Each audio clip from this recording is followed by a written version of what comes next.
Resident Evil Revelations 2 is set to star series favorite Claire Redfield along with a daughter of Resident Evil 1's Barry Burden called Moria.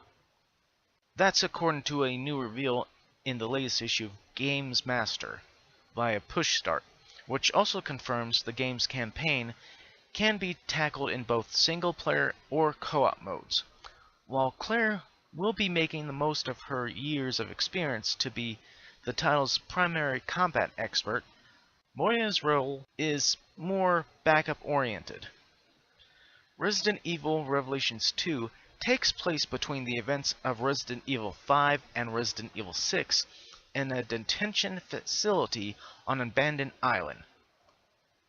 Claire and Moria are kidnapped and deposited there upon the game's opening, tasked with facing down a new enemy type called the Inflicted, with producer Michitu Okobi describing them as something quite different from the series' traditional zombies.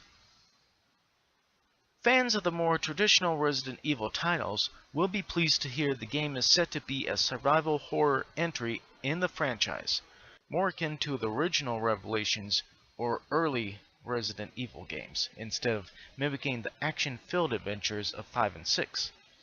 The project has been finding the line between listening to fan feedback and also doing something different to confound expectations. Okobi added, "I want this to be both a game that doesn't lose what made its predecessor great, while also bringing something new and exciting to the Resident Evil series. Achieving that lofty goal by bringing together past and future will make this an itchy-tasty prospect indeed."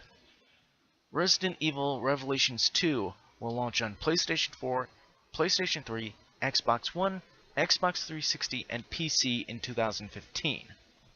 I like the little nod he gave here towards the first game where he said itchy tasty. But yeah, we actually know the two characters that's going to be available in this game, which is going to be Claire Redfield along with the daughter of Barry Burden, and sorry if I got the name wrong, but I just kept saying Moria, which M-O-I-R-A. Sorry, but that's how it came out to me. So, and then saying that this is going to go back to the survival horror type. That's what people have been wanting with the Resident Evil games, not some action, adventure, Call of Duty type game. But yeah, this is going to be great. I mean, it's going to be great to see Claire Redfield back in the game, which we haven't seen Claire Redfield in a Resident Evil game since Code Veronica? I want to say Code Veronica unless she was in, well, if you want to count the Chronicle games, you know, the Umbrella Chronicles and the Darkside Chronicles, and this might be the first game that she's actually back in.